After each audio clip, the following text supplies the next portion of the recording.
I remember back in the day when debates about testing in schools related to things like standardized testing. Oh, how quaint back then. Now the debate is about rapid testing for COVID in schools all across Canada, across Ontario, and the news from Ontario on Tuesday that yes, there will be a form of rapid testing made available to some schools in Ontario.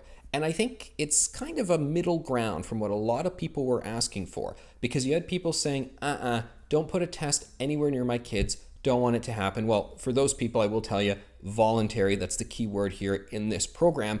And then there were folks on the other side of the coin who were in very low risk neighborhoods, and they wanted rapid tests that were more designed for manufacturing, warehouse facilities where we knew actual COVID outbreaks were occurring and fueling or playing a role in past waves. They wanted resources pretty much reallocated from those sites to schools where we know that kids are at low risk, extremely low risk of having serious outcomes from the virus. And as chief medical officers have said, the good news is that there's actually really not that much transmission of the virus in schools at all. But Dr. Kieran Moore, he still announced what they're going to be introducing to Ontario is rapid testing for asymptomatic kids in the highest risk neighborhoods throughout Ontario, the high risk public health units. It'll be up to the discretion of the public health unit where they actually roll these out. He did cite an example, though, saying you'd only want to roll it out at a place where the general case rate is over 100 per 100,000 at that time, the active case rate.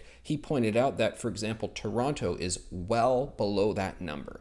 That was the phrase he used, well below. But there were places, particularly in Toronto, particular neighborhoods in Toronto, where maybe they would want to drill down and find out, okay, the rate is actually much higher in those particular neighborhoods. Maybe they'd want to roll them out there. So this is not if a child tests positive in a classroom and then you want to test the other kids. This is just rapid asymptomatic testing of kids who don't have symptoms, are not designated as high-risk contacts. What do you think about that? Again, some people who say we need even more of that, expand it. Others who say, nuh-uh, we don't need this at all. Now, the reason Kieran Moore was previously resistant to doing all of that, hesitant to introducing this, is he actually said at his press conference, the problem with asymptomatic testing in low-risk areas is it actually creates more false positives than it does true positives. That is really something.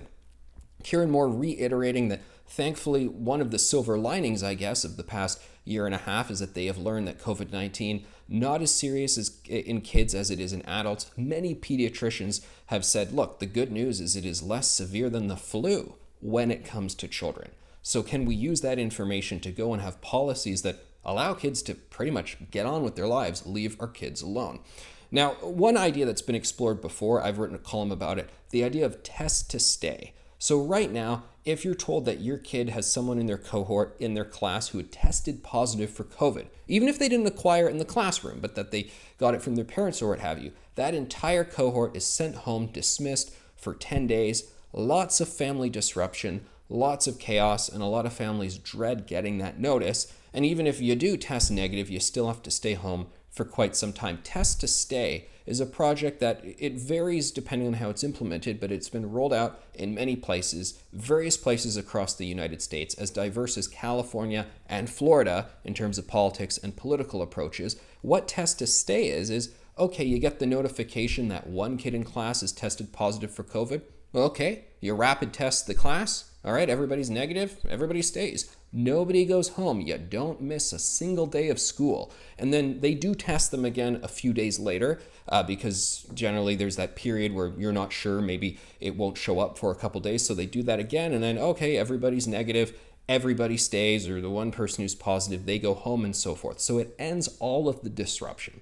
Because I hope we can believe that after this year and a half, we have seen such a heavy impact of lockdowns and restrictions on kids, disproportionate to the risk that kids face. So things like Test to Stay, lessening the burden on kids so they can go back to their normal lives pretty much as possible, as many things as we can leave on the table for our kids as we can. A lot of people have said the phrase, let's stop using the fears and anxieties and legitimate concerns of adults as reasons to hold back our children. Let's find ways to bring the kids back to normal ASAP. You know, there was the saying on the Titanic, it's the kids off first, not the kids off last.